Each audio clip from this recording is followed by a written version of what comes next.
How you doing, everybody? I want to talk a little bit. I want to get personal today. In many of my recent videos, you've heard me talk about the Jews of the flesh being a people of color. This is both historical and biblical fact. You've heard me talk about Jesus when he was physically here on this earth.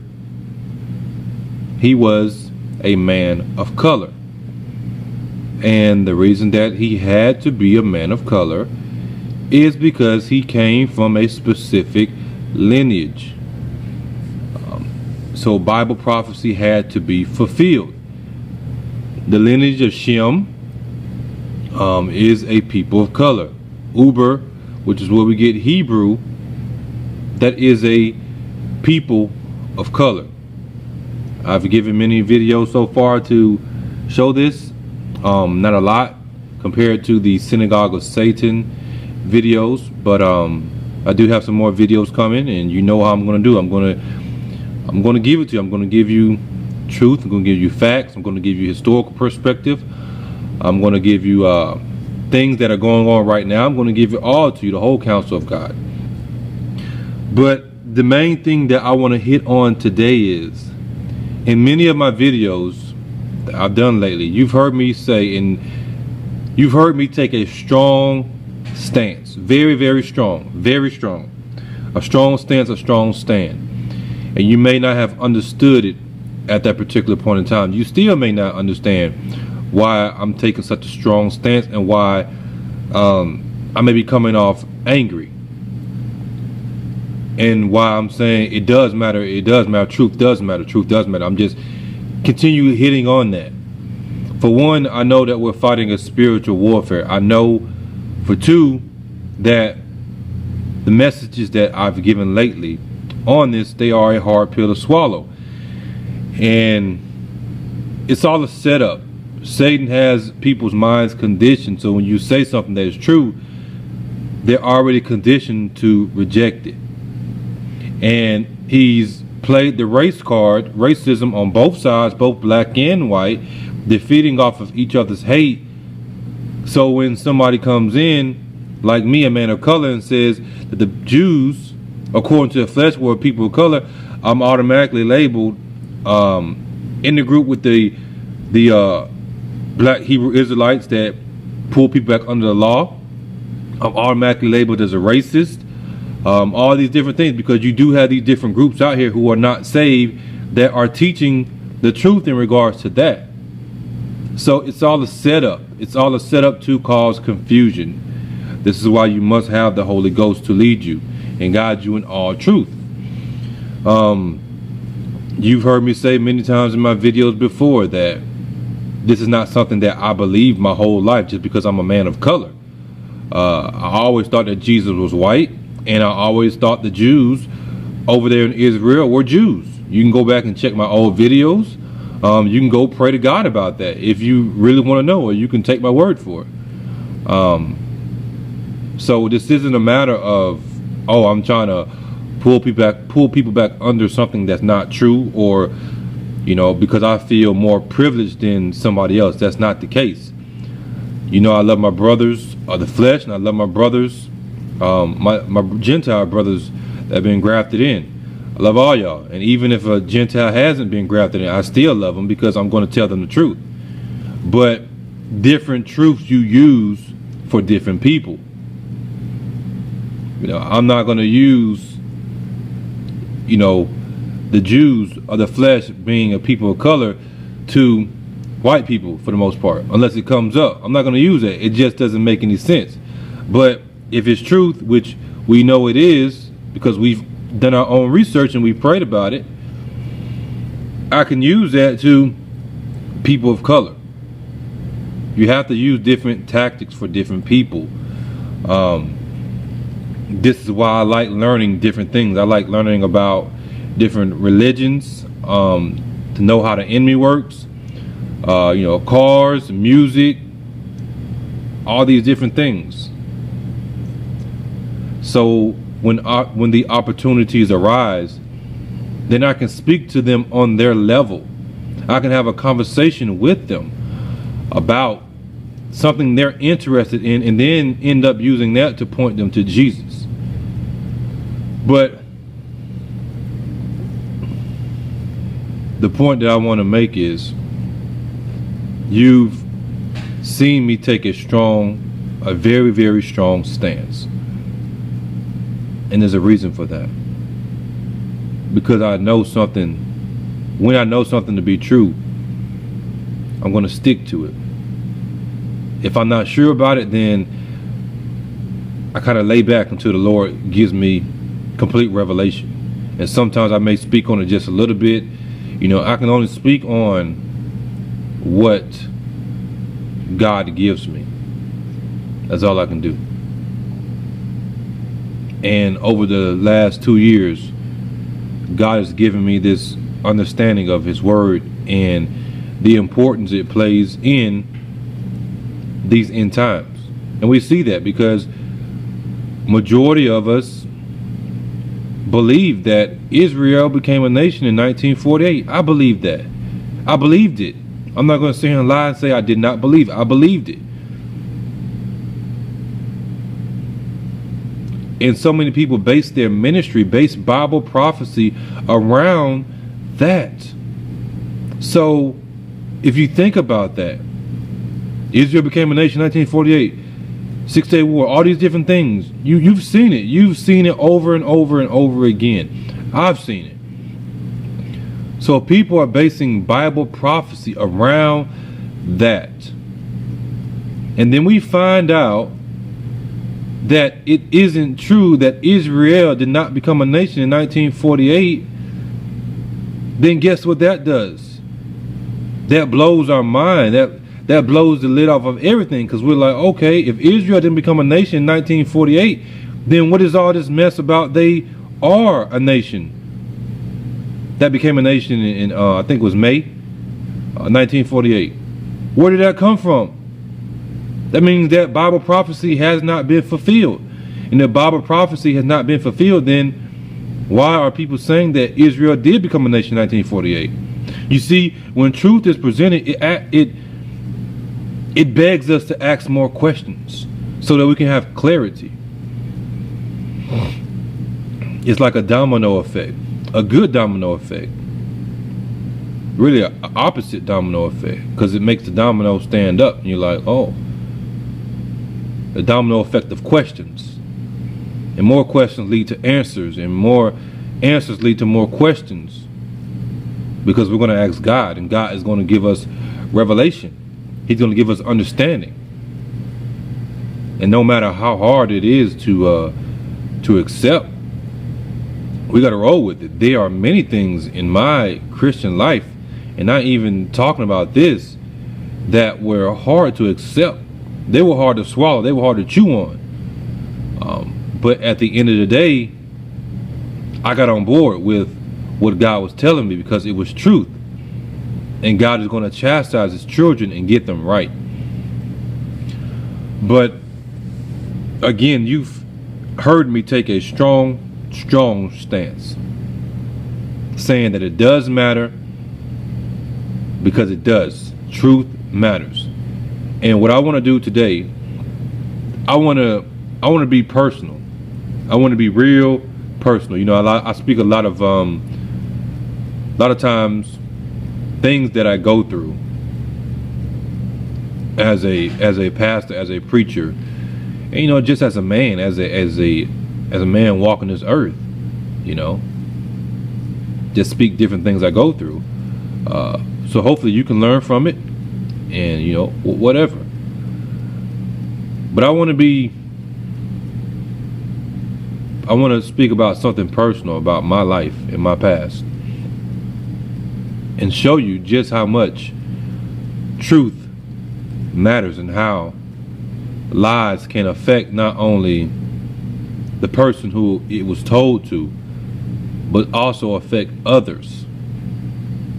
just to give you an understanding of why I am the way I am and why I'm so passionate and so zealous about truth and why I hate lies.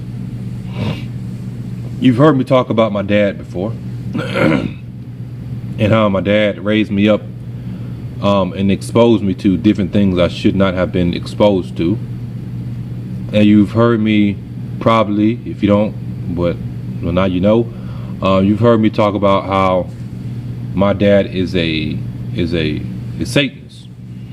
And you may be saying that's kind of harsh. Well, my dad is a Mason, and he's been a Mason a very, very, very long time. So, and we know who the god of Freemasonry is. It's Lucifer. They believe Lucifer is God. They believe Lucifer is the light. Now I'm gonna be jumping back and forth on my timeline, so bear with me as I tell this story. My dad was in here drunk one day in this Legion, this American Legion. If you don't know what the American Legion is, it's a place for veterans, and on the weekends it pretty much turns into a nightclub. And my dad used to be the manager of this place for many years, and then he became the commander, interesting enough, commander of the Legion. Think about that. Legion, what does the Bible say? We are Legion. Jesus asked them what their name was. So in this establishment you have a Masonic leader as commander-in-chief, because it's set up kind of sort of like the military, and it happens to be my dad. And it turns into a nightclub on weekends, but it presents itself as a wholesome community or wholesome organization that helps the community. I can't make this stuff up. This is real life. I'm sitting in the establishment right now. As you see, you've seen me here many times. And I'll tell you how I end up getting this contract. My dad was in here because at the point of him being the commander, so he's here on Saturdays. Sometimes he, makes a appearance, a cameo, show his face, stuff like that in here, mingling with the people, all these good things. My brother, he is the short order cook in the kitchen. Now, I used to be the short order cook because I can cook too. And my dad had asked me to do it because I used to cook for him when I was living at his house when I was watching my baby sister. Because my stepmom, at this time, she had went into the National Guard. And my dad, he isn't the cooking type. He's the money type. He's gonna pay for something. He'll pay for the food. He'll pay to take you out to eat, but he ain't finna cook nothing.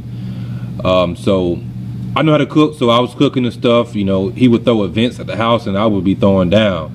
We talking about the baked beans made from scratch, fried chicken, macaroni and cheese, all that good stuff. So him knowing that I know how to cook, and him being on short notice of needing a cook in the establishment that he was commander over, he suggested me and said, yeah, Popeye can do it. That's my nickname, Popeye, so I'm going to be real personal. Popeye can do it. And he said, yes, extra amount of money this week. It's extra amount of money every week or whatnot. It's like three days worth of work. So I was like, yeah, I do it. Needed extra money and stuff. Then I didn't want to do it permanently because you figure that you get to come in at 8 o'clock, prep for the night. The kitchen closes, depending on what day, 1 or 2 o'clock. 1 o'clock, you get done cleaning at 2:30, and then I have to turn around and clean up this place because I still had to do that because that was my main contract. So I did it for a little while until they could find somebody else. And so I suggested my younger brother, because my younger brother used to work at Popeyes, and him and my dad weren't on the best terms at that time, so my dad was kind of leery of having my brother work under him because they had some issues and stuff, some things my brother had did that he really had no business doing, but both of them really were guilty in a sense. So I suggested my brother, and then eventually my brother, he ended up getting a job. I was trying to help him out because he has a few kids and stuff. So after my brother got the job, his relationship with our dad started to get better. And then we're going to fast forward to the point of, well, I was telling you my dad was drunk. And my brother told me this story. And he came back there joking. My dad came back there joking with my brother. He was saying, yeah, one day you'll be like me. You have the money, you have the women. Not something that you say to your child. Because my dad is married to my stepmom now. He was married to my mom for 25 years and pretty much threw it down the drain. And I think that's something that he will always regret, because I've heard him talk about it. He's been married to his now wife for no less than 5 years, but I've heard him say some things, about my mom where you could tell like he misses her and stuff like that, which is wrong in itself because you're married to somebody else. But yeah, my dad came back there and was telling my brother those things. So yeah, one day you'll be like me. One day you had the money like me. The women like me. You have lifestyle or whatever. Because my dad was now grooming my brother to take over the spiritual throne authority that Satan has given my dad. And my brother, in response to what he said, this is a true story. In response to my dad saying that to my brother, my dad said, "Oh, I thought Popeye," which is me, that's my nickname, "I thought Popeye was going to be the heir to the throne." And my dad said, "Yeah, I thought he was until he got into the Bible and he said something like that, got into the Bible, got into the Word, or something like that." But you get the gist of what he was saying. He said, my dad, the spirit that is operating in my dad said, yes, I was grooming Popeye, me, to be the heir to the throne, the satanic throne, the masonry throne, the power that my dad now has. I was grooming him to be the heir to the throne until he got saved, until he got into the Word, until he is who he is today. That came out my dad's mouth. And when I said that, when my brother told me that, I said to him, I said, he doesn't even realize what he said. And then it was so profound. My brother's not saved. It was so profound that it even hit my brother. My brother was like, when we was talking, he realized what my dad was saying. He was like, whoa, this is deep. My brother's smart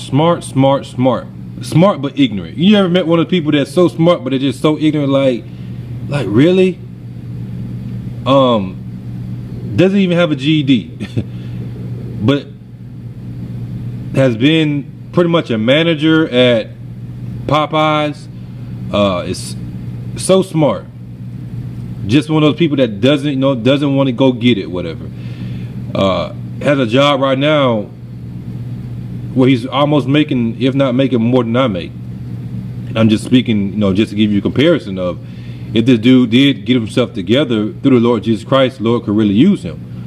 Now I'm happy with the job I have and everything, but just to show you his motivation, well, he's able to. My brother's a hustler. He will hustle you. He will talk you out your shirt. He got a good talk game. Gets that from my dad or our dad. But doesn't have a GED, but still making $12, $13, $14 an hour. That's what type of guy he is or whatever. But also my brother, they tried to get him to be a Mason too, and he told me some stories and stuff about that and how literally God intervened, because the day he was going to meet the people to be a Mason, or get to talking about it and stuff, his baby mama broke his phone, threw his phone in the river or something crazy. And so he didn't never get to go. And I was thinking about, I was like, that was the Lord stopping you from going and getting caught up in that masonry stuff. And I told him the truth. I dropped the truth on him. I'm telling him, you don't want to get involved in that. This is what it is, and this and that, this and that. Because what had happened was I was telling him how they were trying to get me to be a Mason. How my dad was grooming me from a baby. My dad was grooming me from when I was in the womb to pretty much be a devil, because of all the things I was exposed to and all the, the Masonic stuff and all these different things or whatnot. So I was being groomed for that, and it gets even deeper, and I'm going to get to that. So as I'm telling my brother this story, different things in his life are falling into place, and he's like, oh man, let me tell you what happened with this and that, this and that. And then he said, let me tell you what happened, one day was in the kitchen when I was cooking, and Dad came back there and he said that and this and that. So I'm like, whoa. I said, do you know what he said? Do you understand what he's saying? And then I explained to him, and he was like, it hit him. And then, he started telling me some other stories and stuff, and then all the pieces are falling in place for him. And he's telling some things that I didn't know, how they tried to get him and recruit him to be a Mason and stuff. It's just crazy. So yeah, all that was happening. Now I'm gonna jump back. When I was younger, when I was just a young jitterbug, when I was still in my mother's womb, I was born, as you know, and my dad raised me. My dad was in the military. He could have went to the NBA. He could have went to college, and then most likely the NBA, because I know his drive, his compassion, not compassion, but his passion for the game of basketball. And at that time, people, said that he was that good to make it to the NBA. They used to call him Nate the Wonder Gun, because he would shoot the gym out. He was a three-point shooter. He was a shooter. He would shoot from half court. In the modern day, he would be an old school Steph Curry, put it like that, as far as shot quality. And this is proven fact, because he used to tell me stories like, I used to be the man, Nate the Wonder Gun. I played basketball against my dad when he was like 40-something years old, and he still shoot the gym out. That's just something he could do. He was good at it, and he was probably good at it from practicing, and also probably good at it for some other reasons. But yeah, he was that good. I've heard the stories. It had his name in the gym. When we would go out of town and stuff, and we would visit people that knew him, he would bring those stories up. He was like, yeah, remember I was telling you about how I used to shoot the gym out, and he used to drop 40 points, 50 points in high school. Now, and my dad is like 50 or 51, so you can imagine, in the 1970s, 1980s, somebody dropping 50 points or 40 points in a high school game or whatever.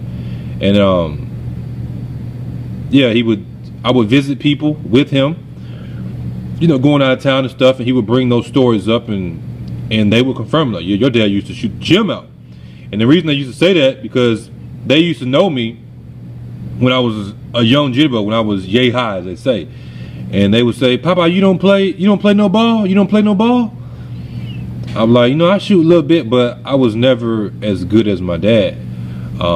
Because everywhere my dad went, he was in the gym. My dad used to go to the gym 7 days a week, and I used to be there with him. So they just expected me to be good at basketball because my dad was in the gym so much. And every time somebody met me and said, yeah, I remember you used to be so and so high. You don't shoot no ball? Man, they were like, you don't shoot no ball, man? As much as your dad had you in the gym, as much as a hooper your dad was, all this stuff and everything or whatnot. Because my dad, he wanted me to live out his dreams, most likely. Because he didn't get to go to the NBA because he decided to go to the military because he wanted that money right then, and the money was sounding good and stuff. He bypassed college and went straight to the military and stuff. So yeah, I grew up in the gym. I was a baby gym rat. And so he expected me, or people even expected me, to be good at basketball. And you know, I was solid, but I wasn't nothing special. Used to be able to shoot the gym out, but no, not really anymore. I'm more of a in the paint type of guy, grab rebounds. I want to bang with the big guys. That's probably because of I want to bang with the big guys in the spiritual world, because be like David, take them down in faith. But yeah, that was my dad, Nate the Wonder Gun. I think he had his name in the gym in high school, all that stuff, whatever. But as I was saying, he exposed me to a lot of stuff in my life that I should not have been exposed to as a child, and even as an adolescent, even as a adult. He was married to my mom, and he would take me over females' houses, meeting different females, and you know, he would tell them this is my son, and I didn't really know what was going on. I mean, I had an idea, but I mean, I was younger. But looking back, I know what was going on. He was taking me with him on his flings, you know, going to meet different females, but he was still married to my mom. So, of course, if I'm growing up in that environment, he's teaching me these things. I'm with him pretty much all the time. Then what do you think is going to happen when I get older? I'm going to think it's okay.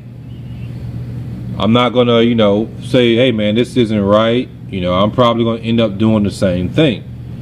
And I did end up being that type of person where, you know, it was about my image, portraying that player image, portraying this lifestyle of fancy cars, fancy rims, fancy clothes. If you've seen my testimony, you've seen all the cars, all the Jaguars and Mercedes and everything on rims, all these different cars and all the houses I used to live in and stuff. 5-bedroom, 3-bedroom, 5-bedroom, 5-bedroom, 4-bathroom houses and stuff that I've lived in and stuff. So which is why today it really, you know, that stuff really doesn't faze me, because I've lived that life before. I've lived a pretty solid life. You know, really never had a want for anything as far as like food, clothing, stuff like that. And you know, even in the midst of everything that I went through, God was still protecting me. Satan had one plan for me, but God allowed me to go through all the different things that I went through. So when I did get saved, Satan couldn't say anything like, yeah, you know, you drug me through the mud, you drug me through the pits of hell, literally. And I still give God glory, even through the midst of me going through that, all the things I went through. So with me learning all this from my dad and stuff, those spirits, they got on me and they got in me. I can pretty much say that when I was younger, I was possessed, because looking back, some of the things that I did, the way I acted, it was like a possessed child. I had a lot of rage in me, a lot of anger, and rage is stronger than anger. I was ultra competitive. I mean, extremely competitive. And I got that from my dad because that's the way I was raised. I hated to lose. Lord knows I hated to lose. If I lost, we finna play again. If you don't want to play again, if we lost, if my teammate messed up or whatever, I'm finna throw chairs, I'm finna throw something, I'm finna kick something, I'm finna scream something. And that's how I hated to lose. Oh, I keep saying it, but just thinking back about it, man, I hated to lose. I was ready to fight if you didn't want to play again. Oh, you gonna play again? I had a homeboy named Kelvin, and we aren't really friends anymore because I got saved, and you know how that goes when you get saved and your other ace boom coon, your best friend doesn't, want to live that life, unequally yoked. So I went one way, he went the other way. So we really don't talk anymore. Back in the day, he was the type he would win one game and he was ready to quit. And we hated that. I especially hated. No, you're gonna play this back. We're gonna run this back. And we literally had to almost fight to make him play again or whatever. Cause we used to do our games like the NBA Finals, and Bulls versus Knicks, or the Knicks versus the Pacers. We used to do stuff like that or whatever. And yeah, I had a lot of rage and stuff. And part of that is because of what I was raised around. And it's crazy because my dad isn't really the type that comes off angry. He's more the cool, calm, collective person. Majority of my whoopings didn't even come from my dad. They came from my mom. My dad was more of that person that was going to instill fear in you by looking at you. My dad was more the type of person that would have you in the push-up position, your arms shaking and stuff until you about to collapse and everything. Just more of a sinister type of thing. I remember when I used to get in trouble, he used to call me in there. He used to be laying on the couch eating cheddar cheese popcorn, watching the game, watching TV. I used to stand there because I knew I'm in trouble. I'm just shaking because I'm scared because I know what he's going to do. And he would raise up his hand like that and then brush his head, or touch his beard, and I would pretty much jump out my skin. And he would laugh and say, what you jumping for? He was that type of person. That's what he would do. It was more of a emotional, a psychological punishment than it was a physical punishment that my mom did, whooping me with the belt, tearing that butt up. So yeah, that's the type of stuff that I used to go through. So if a child is exposed to these different things and grows up in this type of environment of what I've already told you and what I went through and stuff, and then my brother came along, what do you think is going to happen?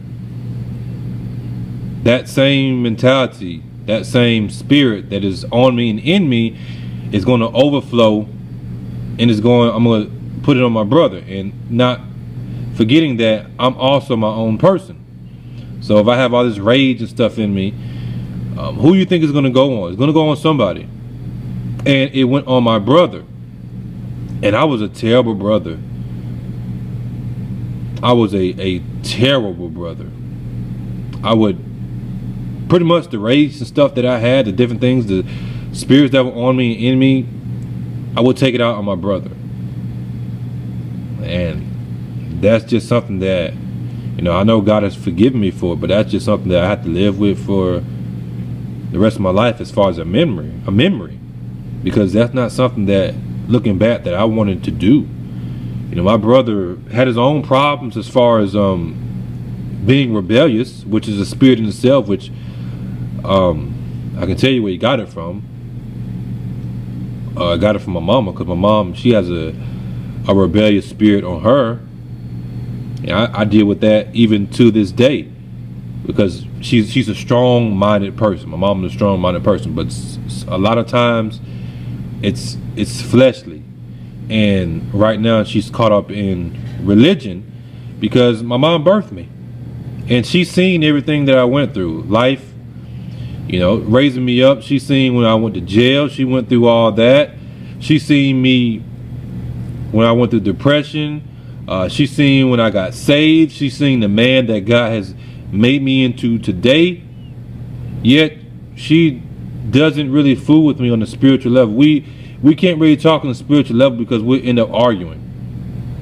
But if we're being led by the same spirit, then why are we arguing so much? Why are we arguing about Bible versions? When I'm sitting here showing you the truth, why are we arguing about tithing? Why are we arguing about these different things? Because she has her views. Because she's in the religious church system. She'll go listen to a pastor in the church more than she'll listen to her son, who she birthed, who she seen brought up from the pits of hell and got saved, and now is a preacher. She'll go listen to this person over here than she will listen to me. So we don't really get along in the air. I kind of don't really say anything. I show respect to my mama, honor my mama, speak to her and stuff. When the time comes, when I'm in passing, I call her and everything. But when it comes to spiritual stuff, I try not to even go that way, because I already know what's going to lead. And it's sad. It's really sad. So that's a spirit of rebellion. And my family has always been a strong-minded, strong-willed family. So that was me, and also that was my brother. My brother's still like that today. And he wouldn't listen to me. I had to babysit him because my mom had to work, as my dad was doing his thing and running the streets and stuff, and really on his way out as far as him being married to my mom. Watching my brother and me wanting to go out and play with my friends, but I gotta watch my brother, so I'm telling him to stay in the house while I go out and play with my friends. And I'll come home and he gone, so I gotta find him before my mom get home, because I'm gonna get in trouble, he gonna get in trouble, so we all gonna get in trouble. So I'm kind of trying to cover my butt. And I find him, and I'm like, why you left the house? And he ain't got no reason. He just rebellious and stuff. And I'm rebellious, and I got rage and anger in me. And then who you think I'm gonna take it out on? I'm taking it out on him. So I'm whooping him and beating him, and doing things that I'm still a child, a teenager, whatever, I shouldn't have been doing to a younger brother. Saying things that I shouldn't have said that still have an effect on him today. My brother's 26, I'm 33. And the things that I put my brother through still have an effect on him today. Now, we have a better relationship than we've ever had. I'm 33 years old. My brother's 26. And the point that we are at now, our relationship is better than it has ever been in the past. And that's because I got saved. And I understand forgiveness, mercy.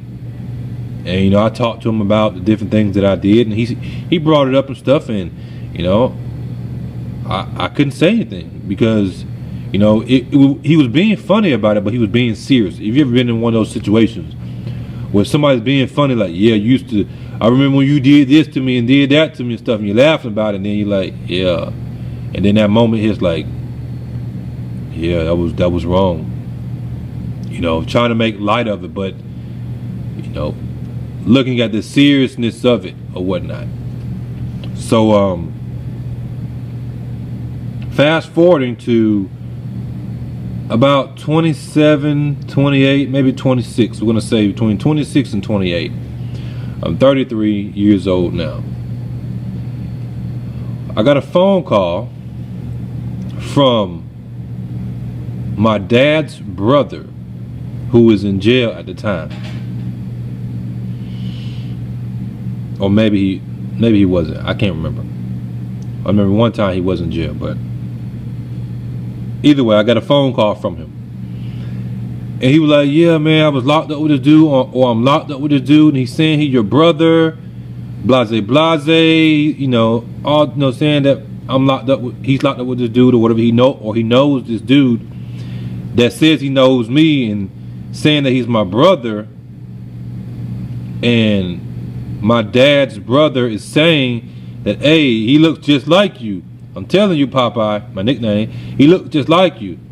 Yeah, he was in jail. He's like, send me a picture. So I sent my dad's brother a picture to the phone and everything. I guess, they want to make a comparison and everything, blase. Yes, they have cell phones in jail, if you didn't know. And they can get them.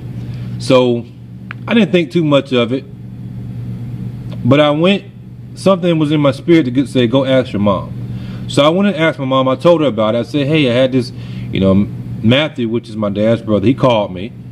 He was telling me about this and everything, and she was like, oh, that's nothing. They lying. So I was like, oh, okay. But, it stuck to me, but I was like, okay, that was kind of weird, but whatever. So years pass after that. I'm not even thinking about it. I get another phone call from Matthew, which is my dad's brother. Same type of situation. He said the same thing, like, yeah, hey man, I'm telling you, man, blase, this your brother, your dad and stuff and everything, and your dad, your brother here, his name, what's his name? Andre Schutz. So I'm like, second time this happened or whatever. Like, my dad, like, what are they talking about? So I went and asked my mom again. So I'm like, this is the second time this has happened. She pretty much denies it again. Like, no, they lying. They don't know what they're talking about, whatever, this and that. But at this point in time, I'm like, I don't know. That's not, something ain't right about that. I felt in my spirit, people do lie about stuff like that. But in my spirit, I just felt like something wasn't right. So I didn't know, but my mom had called my grandma and had talked to her about it, and then she said my grandma told her to go ahead and tell him. And this is, of course, fast forwarding. At the time, I didn't know that she had that conversation until after the fact. So mom had called me over. I was over there one day, and then she told me the truth. She told me that my dad that I've been telling you about, that raised me, wasn't my real dad.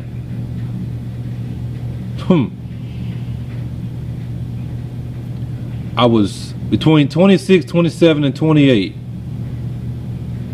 and was just finding that out. I'm 33 now, so this has not been a lot of years ago. This is, you can say, fairly recent. Finding out that my dad that raised me was not my dad.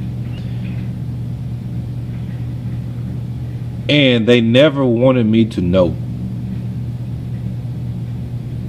My grandma knew, my aunties knew, everybody knew except pretty much me and my brother. Of course, because my brother wasn't born yet, but I didn't know, and they probably were never going to tell me. So technically my life was based off of a lie. But here's the interesting part, where I tell you, and now you are getting a better understanding of not just why I love truth, but why personally I tell you that all truth matters. Because the things that I used to say to my brother, we laugh about them now, but it's like, whoa, because of a lie that was told.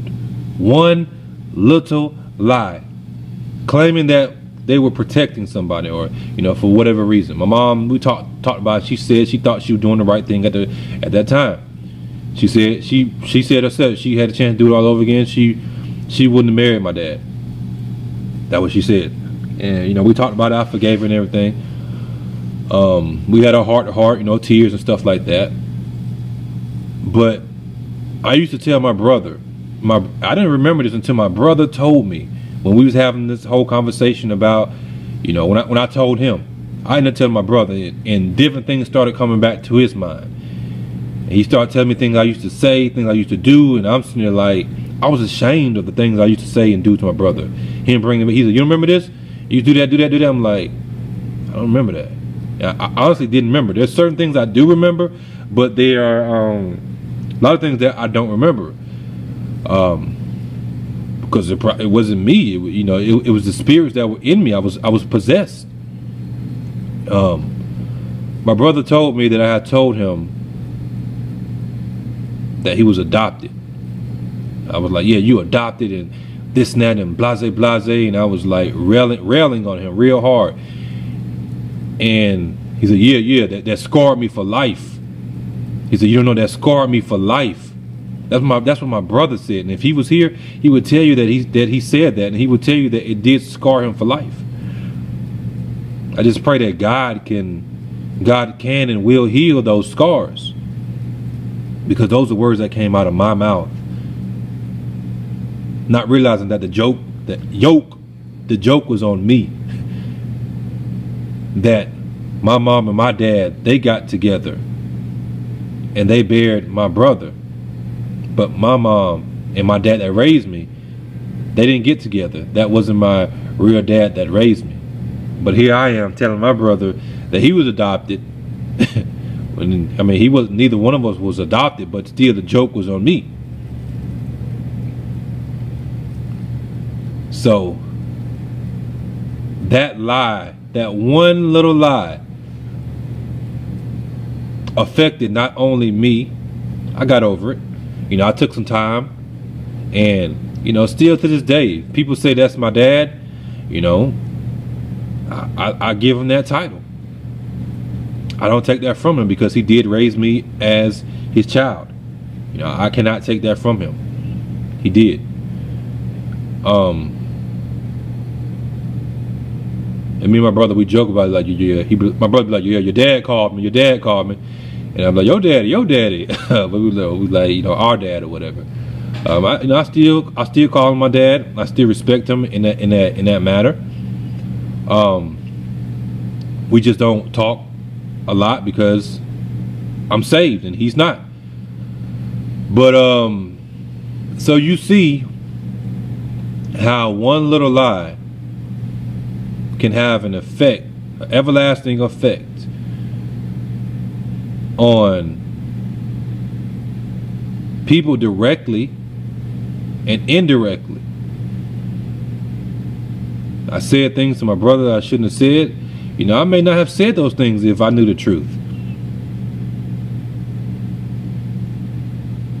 So now you see why my mind is wired the way it is, and I think the way that I do on a personal level, because I know that truth matters. That truth right there, that small little truth, it mattered a lot. And it does matter because it is truth. Now, I asked God, and tying all this together, you know, answers lead to more questions. When I found that out, my dad had disowned my uncle, his brother, because he never wanted me to know. And I asked the question to the Lord, because I was like, why? Knowing how my dad is, because my dad hasn't changed since, you know, how he was in high school. My dad's 50 years old, 51, 50 years old, somewhere in there. The question was posed in my heart, why? Why did he decide to take care of a child that wasn't even his, when he found out that my mom was pregnant by Darnell Schutz, which is my biological dad. He had found, you know, him and mom were dating, pretty much him and mom were high school sweethearts, and you know, they broke up on and off, or whatever. And then during the time of them being broken up, my mom slept with a dude that she used to talk to before she was talking to my dad or something like that, and which was Darnell Schutz. But then Darnell, she told him that she was pregnant. He didn't want to do right. She gave him a chance, and so my dad was like, okay, I'm gonna step up and everything, take care of me or whatnot. And which is why, partially the reason why he went to the military, but also I found out because if you're married and you have a child, you get more money. For the love of money is the root of all evil. Crazy as it sounds, my life is crazy. I can tell you more things that I've been through It's just crazy. But God's grace. That's all I can say. God's grace.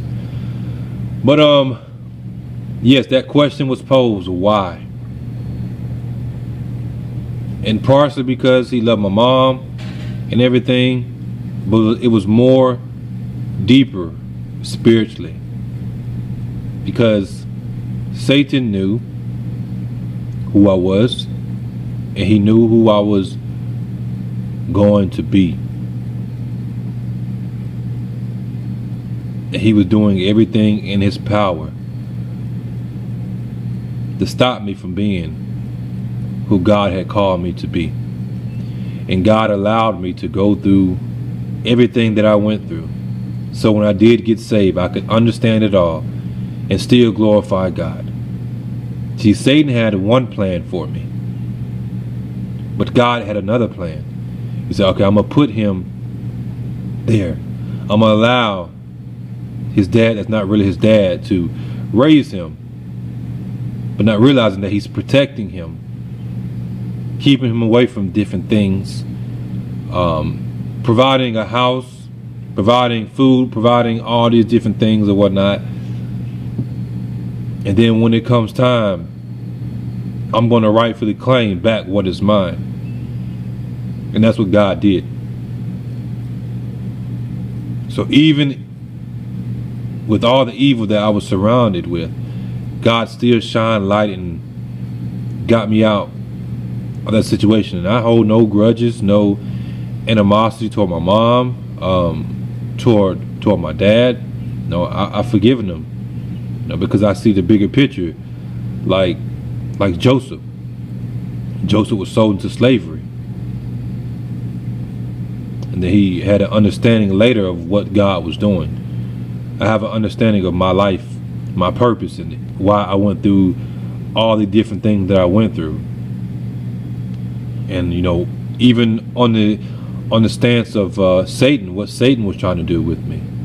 He didn't want me to come to the knowledge of the truth. He didn't want me to be saved. He didn't want me to be who I am today in Christ. He put me under the care, God allowing it, under the care of a devil. Or somebody, I take that back. Somebody who has devils in them. His destination, my dad, is yet to be told. But my dad's been a Mason for a very, very long time. He tried to get me to be the heir to the throne. The piece of the kingdom that Satan has given him. But God had better plans for me. So tying it all together, my personal life, my personal testimony is also why I'm so passionate, so zealous for the truth. That all truth does matter. And I just want to give y'all that backstory to give you a better understanding of me. Because I know sometimes, a lot of times, you be like, man, Brother King is bringing it strong. He's not bagging off. He's not showing as much compassion.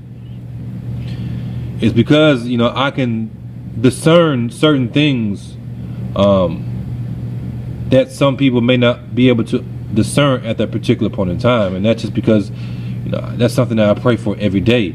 And it's also something that God had already given me as a gift even before I was saved.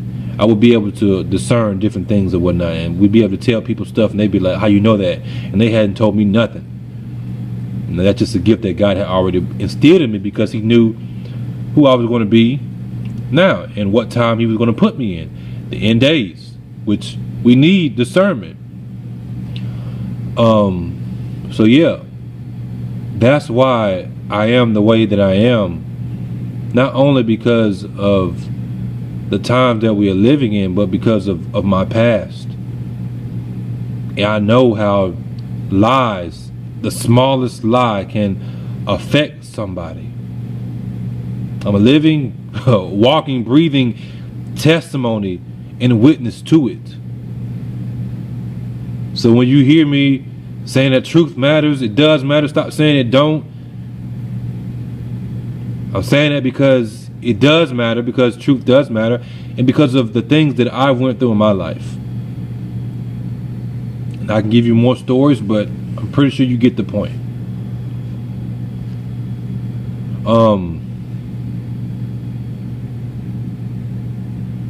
I think that's it. And your story may not be as dramatic as mine. It may not be as cinematic. Like, oh man, that's crazy. It may be even crazier than mine. Doesn't matter. What matters is truth. What matters is whatever you have been through in your life. Small, maybe you live a normal life. Maybe you live a crazy life, just crazy, a movie type life. God is still gracious. God is still merciful. Maybe you live a life, maybe your family was a millionaire. You still need salvation. Doesn't matter what you've been through. Doesn't matter what you're going through. God is right there waiting for you to call on his name. He's waiting right there for you to repent and believe the gospel.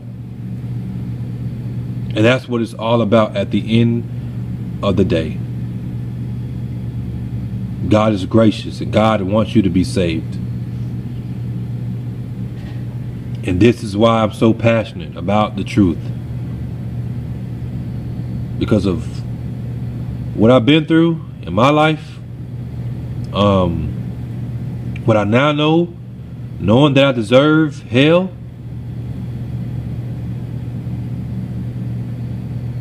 and having a understanding of forgiveness. I had to forgive my mom for that. I had to forgive my dad for that. I had to forgive my family for lying. You heard me say before, some of the things I went through, some people would have committed suicide off of. People commit suicide off of stuff like that because they realize that their whole life has been a lie. Just like we find out that majority of history that they have written has been a lie. My history, my personal history that was written for me was based off of a lie and not off of the truth. So again, when you see me being so passionate about truth, it's not because I want to be painted as the bad guy or be mean. It's because of what I've been through. It's because I love truth and I understand what's going on. I understand how it affects people. I understand it on a personal level.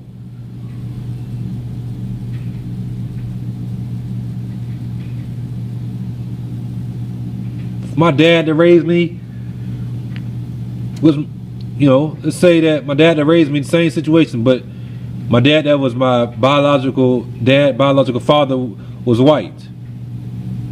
You don't think that would have had the same effect on me? Or what happened if my dad that raised me was white and then my biological dad was black and I found that out? It still was based off a lie.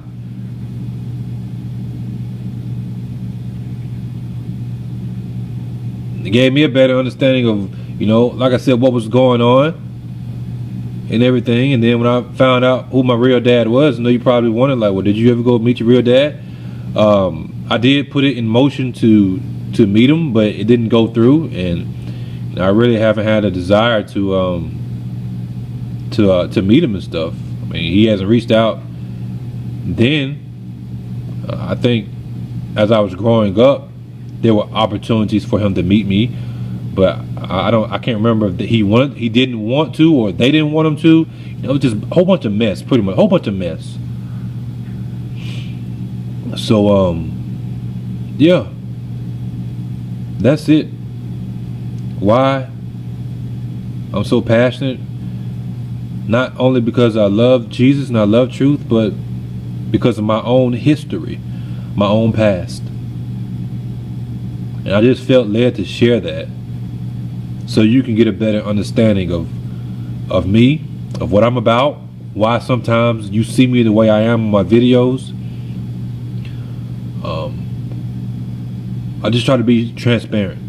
That's all. But I think I've done enough talking. I can continue talking, but this video is an hour. God bless each and every one of you in Jesus Christ's name. As always, stay focused for Jesus. I love y'all. This is why I speak my heart. I put myself out here